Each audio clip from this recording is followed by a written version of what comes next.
Hi guys, welcome to Finish Awesome Friday for another week. So over the next few weeks I want to just start addressing the different aspects of training and how we utilise them here at UP Performance and how you should be implementing them in your training as well, whether you train with us or whether you train on your own or whether you train with another group or fitness class. These are elements that should be across the board really, and should be things that you should be concentrating on as you go through each field. So we're going to start with strength this week. We've got muscle building and we've got fat loss, which are the main goals that most people have when they're looking to train with a coach or in a group class or anything else.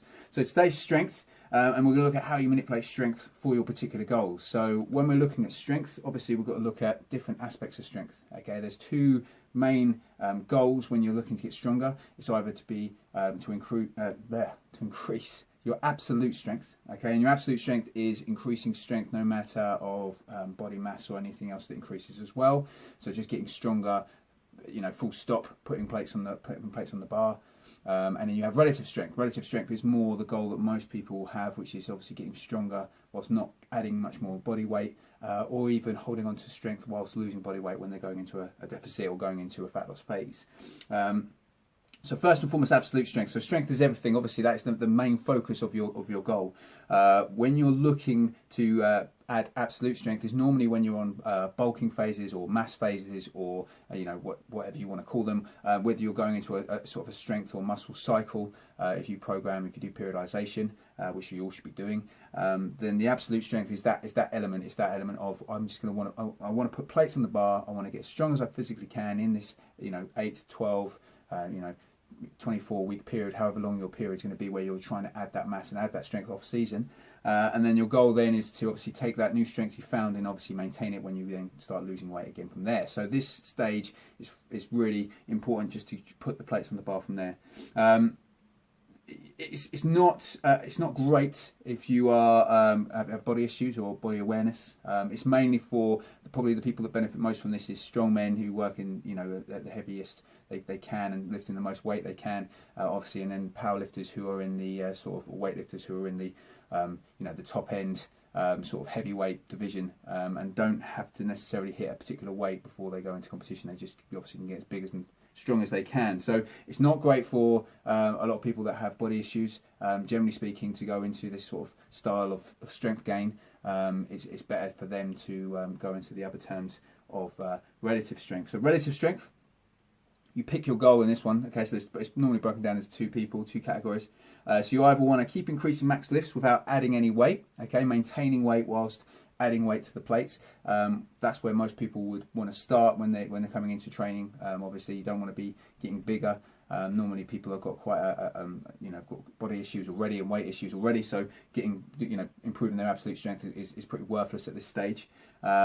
It's you know, so really want to be adding that weight on from there. But obviously, when we'll talk about training general public or most people that go to the gym, you want to be adding on you know, the littlest weight as possible. Okay, so if they are going to add a little bit of mass, then obviously you don't want them to put on, you know, another stone of weight whilst they're trying to add the weight to the bar. You know, a few pounds is not going to be an issue when you're improving relative strength. The other one is to keep strength levels whilst losing weight. So that's where a lot of people go into when they go to their fat loss programs and go into weight loss. We'll talk about fat loss obviously in a few videos time, but when you're in those sort of programs, this is the area that you want to be in, that relative strength in which you're going to lose some body mass, but keep your strength lifts at the same. So when you go through cycles of adding mass or adding weight to the bar, these are the important aspects when you're coming back down into the ideal body weight that you want to either compete at or just be at in day-to-day life.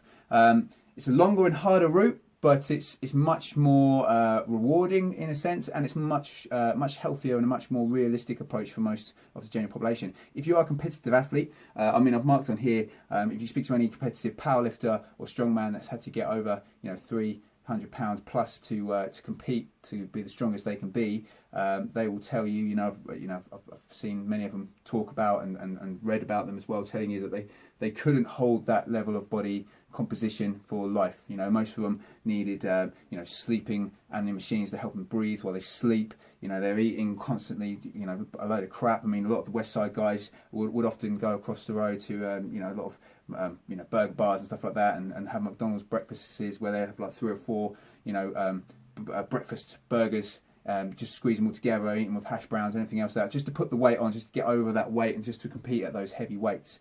But it's not a long-term approach, it's a very short-term approach, you know, a few years at the most, and their health has suffered from it. You know, you only have to see a lot of the guys that were competing a few years ago, you know, 10, you know, less years ago, now are all losing weight and obviously getting a much healthier look at life. But you know, the damage they've caused themselves from those years of competing, it's been worth it, because obviously they competed at the top level for them anyway, competing there.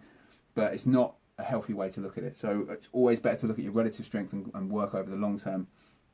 And it's more reasonable to gain a bit of strength over the years and decades and keep it, rather than have to deal with the lost strength you've gained while starting back down to manageable healthy weight in the future. Okay, so that's just the statement that we just made there. It's better to just keep building and building slightly, and then have that strength while still being in these healthy body weight positions. Okay, so basically the way you need to focus on, you know, when you're training on there, and how we train here at UP Performance, when we're looking at absolute strength, we look to slowly increase calories over time, much like we do with our mass building phases. We don't look to chuck a load of calories onto people. The thing you want to do is you want to increase mass, but you want to increase muscle mass. So the better thing to do is to add, 1 to 2 pounds max of weight per week, looking to build up from there. I'd say 1 pound is probably more reasonable for most if you're looking to add mass.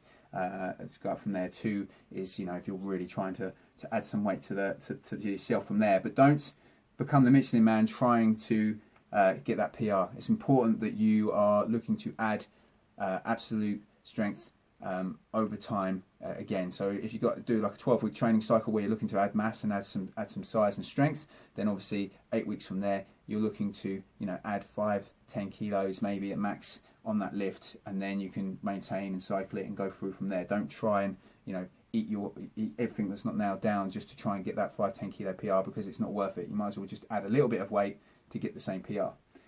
Be focused with weight going up every opportunity. So your performance indicator is your weight going up on the bar, obviously. Weight on the scale is still a very of importance. As I say, you don't want to get too overweight. You don't want to put on too much mass too quickly. But really, your focus is on adding that weight to the bar.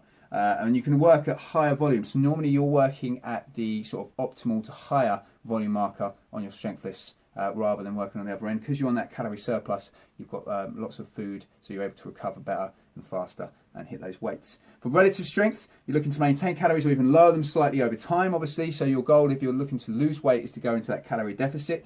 If your goal is to maintain weight, then you're looking just to hold your maintenance calories whilst trying to gain that strength, trying to add those weights to the bar. It will be a longer process, but as I say, it's more rewarding over time if you're stronger at the same body weight. Okay, that's basically what the relative strength is all about.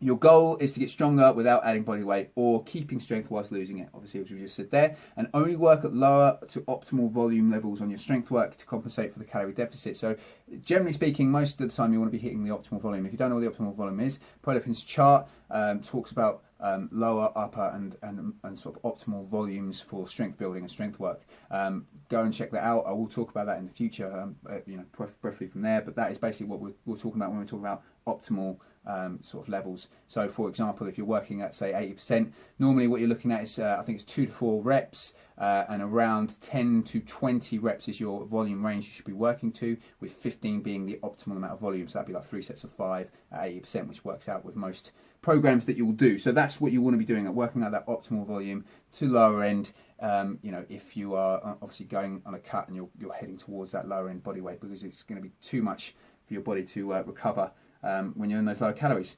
So now we're looking at the training aspect of it, okay? What you need to be focusing on in your training. So in absolute strength and in relative strength, the training doesn't really change too much. You're basically looking to utilize the phosphagen and anaerobic pathways the most, okay? Phosphagen obviously wants to probably be around about 50% of your training volume, because what you want to be working on is strength and power work that's going to build up your main lifts. You want to practice those main lifts as much as possible, and you want to keep going and adding that weight to the bar, okay? So the phosphagen pathway, that 1 to 5 reps, sort of 80 to 85 plus weight, that is where you want to be hitting most of the time, okay?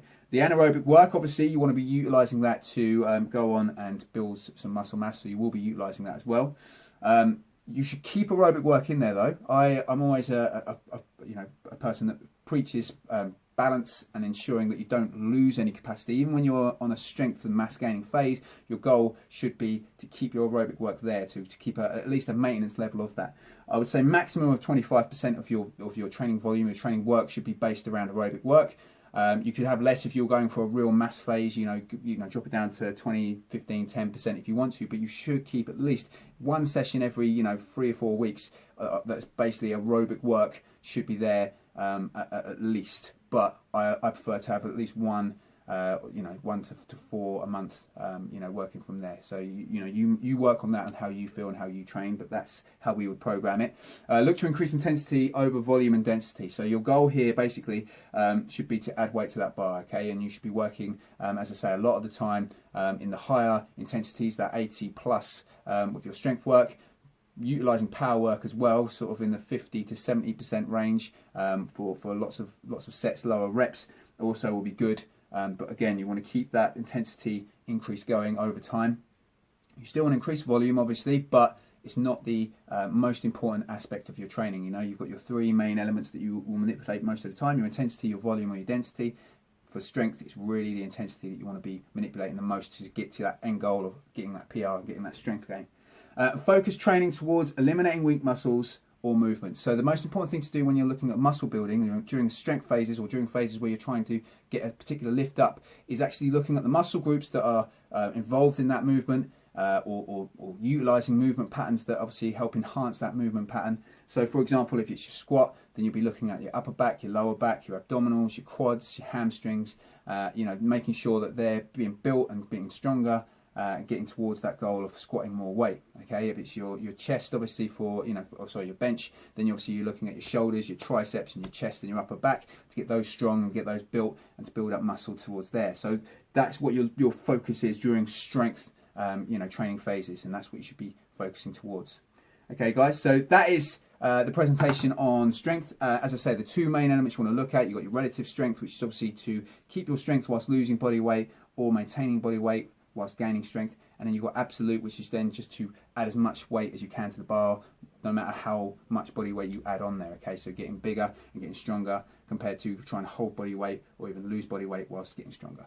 Hope you enjoyed that, guys. Any questions, obviously hit them at the bottom here. Over the next couple of weeks we'll be doing muscle building, fat loss as well, so any questions about those, let me know. Just be awesome, guys. Have a great weekend. I'll see you next week. Catch you later.